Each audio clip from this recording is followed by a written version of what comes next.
Hey guys, welcome back to the channel. We're back in the shop today. We just got done with a pro touring truck shootout about a week and a half ago, and I got a lot of great content down there. It did take me a little while to edit it and get it all posted up. And in the background, I haven't been doing a lot of filming the last week. I have been working on the XJ Cherokee, the LS swap. There's a lot of small odds and ends that I've got knocked out of the way, and just stuff that didn't necessarily justify, a full-length upload. Things like wiring the radiator hoses, the cooling system, the rest of the trans cooler lines, a few small brackets here and there. I will show you guys that in a future upload, probably the next one, if not one beyond that. But today I'm doing things just a little bit differently. What I'm gonna do today is a Q&A session. Before I headed down to the pro touring truck shootout, I made a post and I just said, hey, are there any questions you guys want to have me answer? Kind of like an ask me anything. I know those are somewhat popular, so I figured I didn't get a chance to do it while we were down in Arizona. That was my original intent, but there were still some good questions on there, so that's what we'll do today. I'll answer all your burning questions. All right, so I guess let's just kind of jump right into it head first. First thing I will say is sorry for the noise because they're actually building a metal fence just on the other side of that garage door there. We're having a fence put in. There are some issues with the HOA and my trailer parked outside the house. Not a huge deal. I'll go into that probably in a future upload. A little background on myself. My name is Tolman. I go by LT. That's kind of the nickname that I've been known by for quite a while now. I grew up in a hot rod family. I've been wrenching on cars pretty much since I was like 6 or 7 years old. I loved helping my dad, uncles, cousins, grandfathers, stuff like that. We always had cool old projects that we were working on. I was fortunate enough to get a job building trucks on television for 5 years between 2015 and 2020. That was a blast, and we'll get into that in just a little bit with some of the questions. I think there's a total of about 50 or 55 comments, questions that you guys have posted. I probably won't get to every single one of them, but let's just jump right into it. So I'm just going to kind of start at the top of the list here. First question, is a hot dog a sandwich?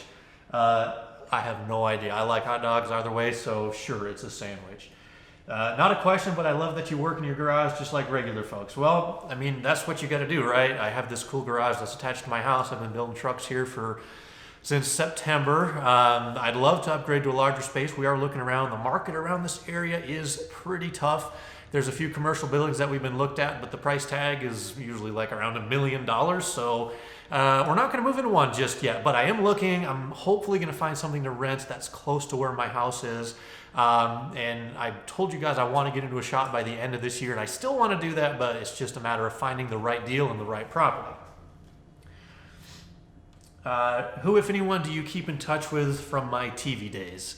First of all, I got to admit, I am horrible at keeping in touch with people. My own family, even. I do not call, I don't text. I really should. I feel like a bad person for even saying that, but there's a great group of guys over there that work at Power Nation, and I keep in touch with a few of them. I'll text and email every now and again, but definitely not as much as I should. This is a good one. Do you ever plan to do some sort of a street/strip car build, like let's say 600 plus horsepower? Absolutely. The ugly truck, which you guys probably are familiar with, my 2000 Silverado, we ate one, swapped it, and turbocharged it. My final goal for that truck, right now we're just under 500 horsepower, but my final goal is to make 1,000 horsepower at the rear wheels. And I don't want to call that like a street strip build because I want it to be a everything multi-purpose do-it-all type of race car, or truck rather. Now I know you can't really have one car that does everything perfectly, but I want to go to every type of event with it, whether that's drag racing, road racing, maybe one of those half-mile or 1 mile top speed events. I want that truck to do it all. So yes, we are definitely going to build something with more than 600 horsepower. After COVID dies down a little, basically the question is, would I like to do some sort of a meet and greet / cars and coffee type of thing? Absolutely. I live in central Utah. Probably the biggest major town to me is Orem. It's just kind of on I-15, a little bit south of Salt Lake City. I'd love to do some sort of a meet and greet, and our local regulations here are loosening up just a little bit in terms of COVID stuff. It would be a matter of finding the right venue. There's a really great racetrack, Utah Motorsports Campus, that's probably an hour from me. That's a world-class track, but I have no idea what it would take to rent it. So it would just be a matter of finding the right place to do it. But yeah, I'd love to do some sort of a get-together. And actually, a couple of you guys commented down below that. It'd be cool to take a drive to Salt Lake. So my wife and I, we've always talked about doing some sort of an event related to the YouTube channel. So it's just a matter of making it happen, finding the right place, and getting all the balls in motion. So probably. Eric asks, how did you first start working on trucks and vehicles in general? Also, what's your favorite car truck? Could be one you've owned or wish you did. All right, so how did I start working on cars and trucks? Well, that just goes back to when I was a kid. My dad was an old hot rodder. He had two vehicles that I remember. The first was a 70 Nova. It was an SS clone, had a big block in it. And I remember really vividly one night, I was probably, I don't know, 5, 6 years old, maybe 7. We went over to the shop, and for some reason we had to move the car and had open headers. And I remember firing up the Nova with a big block. As a kid, it was just like, oh, this is so loud. I had to plug my ears and stuff. But just that noise, I think that's what got me hooked originally. So a lot of times I was over there helping my dad. We also had a 36 Chevy pickup truck. That was one of those like 8 or 10 year projects. And I remember helping a lot, going over there on Saturdays and Sundays, working in the shop with my dad. And that's kind of where I got my start. And from there, it just kind of grew and it just kind of evolved. Second part of the question, what was my favorite car truck that I've owned or one that I wish I could own? My first truck, a 76 C10, everyone usually wants their first car back. I really don't want that one back. I know it's still out there. In fact, I saw it for sale recently on Facebook. I sold it myself it was back in 2008, I think. I don't really want that one back simply because when I built it, I was between the 13 and 16 or 17 years old. And there's a lot of sheet metal on that thing that I welded in and patched in that just is not up to par. So I'd basically have to start over again. But that being said, I'd love to own another square body. And I think the next project that I want to start is, I had an opportunity on the show to build a regular cab short box 2500 HD Duramax. It was an LB7. So I really want to build another one of those. And that's probably my favorite thing that I've ever got to build. That and the all-wheel drive OBS 4-wheel drive converted truck. Chris from Franklin, Tennessee asks us if I have any tips on public speaking or presentation. Just practice, man. I don't necessarily consider myself an expert at speaking or presentation. I've done a lot of it in my past jobs and on my YouTube channel. But it's just a matter of practicing and I don't know, I make a lot of mistakes that you guys don't see, that's for sure. But practice, and watch yourself on a video and just kind of critique yourself and then always try to be improving. That's really the only advice I have there. Darren says, I have a 79 F100 with a 300 straight 6. He digs the engine, wondering about doing a similar build like you guys did with the 65 C10. Yeah, absolutely. I love kind of some of the oddball stuff. That's why I went with the 8.1 in my Silverado. That's why we did the 292 in the 65 C10. Everybody can do an LS swap. I mean, that's kind of what we're doing right here. Everybody, used to put in the small block Chevys, but the straight 6s were really considered throwaway motors. And I just like that they're different and they're odd, and it's something that you don't see a lot of people work with. So yeah, absolutely. I'd love to build or see somebody build a 300 straight 6 with a big turbo on the side. That would be awesome. Jeff wants to know, what programmer or tuning software do you recommend so I can tune my own hot rods? Well, that question sort of depends on what you're working with. HP Tuners is one that I use personally, and it's pretty universal. It covers just about everything GM, a lot of Ford, it covers a lot of Dodge stuff and even some imports. But typically every platform has one software that works best with it.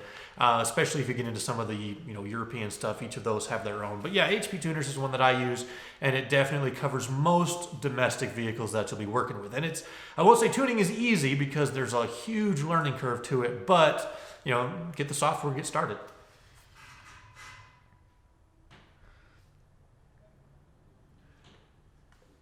All right, here's a question from Matthew I've been meaning to address for a long time. That's the RPM Act and the Clean Air Act. And those both have to do with modifying vehicles for use on a racetrack only, because with recent changes in legislation, they've been basically cracking down on people selling parts that are for quote-unquote off-road use only, which people tend to not use in such a manner as directed, where they put them on a highway use vehicle, which you're technically not supposed to do. But part of the blowback from that is there's really no recognition of a true race vehicle, because if you bought a car from the factory at any point, it doesn't matter if it's a 71 Camaro or a 2020 Camaro. If it came with a VIN number and if it came with emissions equipment on it, technically you're not supposed to touch any of that. And that goes all the way from the intake to the exhaust. Every single part that controls how much air or fuel, which potentially could alter the emissions output of that engine, you're technically not supposed to touch. So I hope that the RPM Act gets some traction. I hope that they can pass that little bit of legislation that says, yes, it's still okay to modify your vehicle for use on a racetrack only. I'll put a link down in the description below for SEMA's website. It's a handy link. You just click it and it'll write a small letter to your local congressman or representative or whatever, and just let them know your feelings on the RPM Act and the Clean Air Act, and hopefully we can get that small exemption that still allows us as enthusiasts to modify vehicles for use on the racetrack. Okay, so the next two questions from Sean and Robert were basically asking if I'd work on their vehicle. Yeah, absolutely. I do customer work as well. Send me an email to tolmanperformance@gmail.com.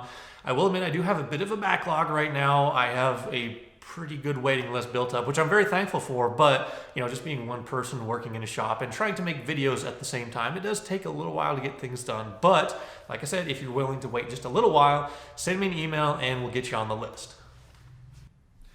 How is it working on trucks with access to every tool imaginable? Well, it was awesome working there. That's the simple truth of it. Those shops are set up so well. They're perfectly equipped. Every tool or wrench or socket or whatever that you ever wanted or could imagine, you had access to.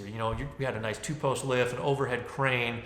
It was just like a perfectly set up shop. And now I'm kind of on my own, so I have to finance my own tools. I have to buy everything that I use. And so, yeah, it's definitely a downsize. Probably the one thing I wish I had, which I don't really have a lot of space for, is an overhead, or not an overhead lift. It's like a 2-post lift, just to get these vehicles off the ground and make it a little bit easier to work on. But we are in a residential garage, and I don't have really the ideal space for that. And that's kind of where the shop will come into play, hopefully a little bit later on this year. But yeah, the answer to that question, it was probably the coolest place I've ever worked in terms of the equipment and the tools that were available. All right, here's a cool one. Craig asks, am I excited for Richard Holdener's 4200 videos? Definitely. Now, here's something you guys probably don't know, because I don't think I've told anybody this yet, but when I was deciding which engine I was going to put in the ugly truck, because it originally had a 5.3, my top two choices were, number one, the 8.1 big block, but then number two was the 4.2 liter Atlas inline 6 that came in like Chevy Trailblazers and stuff like that. It's a really cool engine. It's dual overhead cam. It's 4.2 liters. They didn't make a ton of power, but like I mentioned earlier, I do like those oddball engines, so I'm really curious to see how Richard does and whether he boosts it or what he does with it, because I just love those oddball engines. Would I do a V8 swap into an S10? Definitely. But what would also be cool would be to do an inline 5 swap into an S10 from like a Chevy Colorado.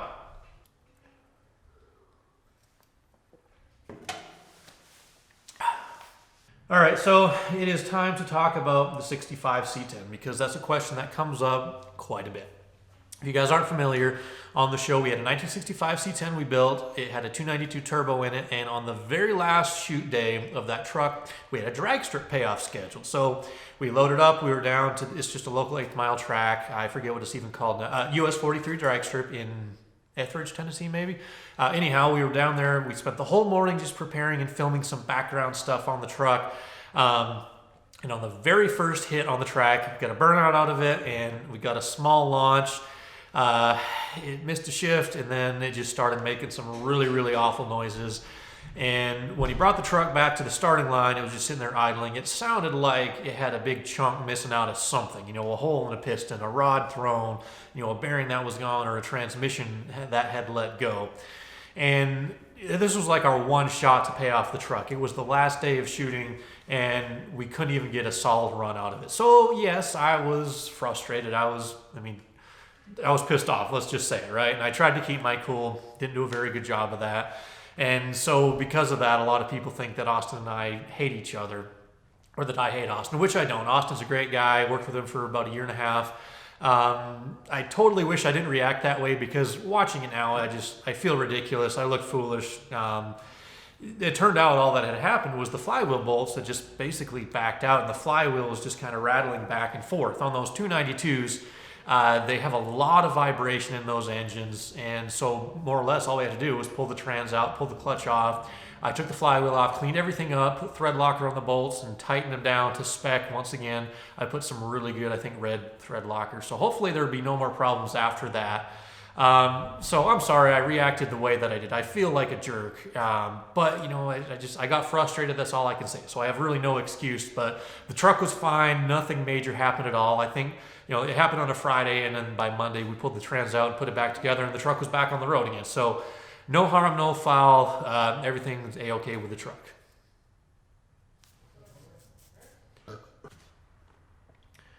So the next question is more or less, do I plan on building an insane maxed out diesel race truck? Yes, I would love to.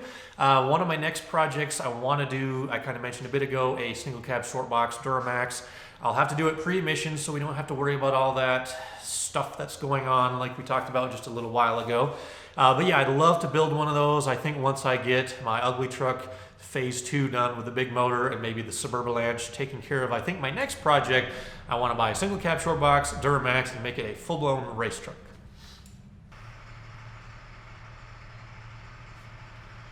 All right, so this next question is a long one, and more or less the gist of it is asking about mini trucks. That's kind of how I'm interpreting it as I glanced through it real quick. He said a lot of people build, you know, the full-size stuff, Fords, Chevys, Dodges, and things like that.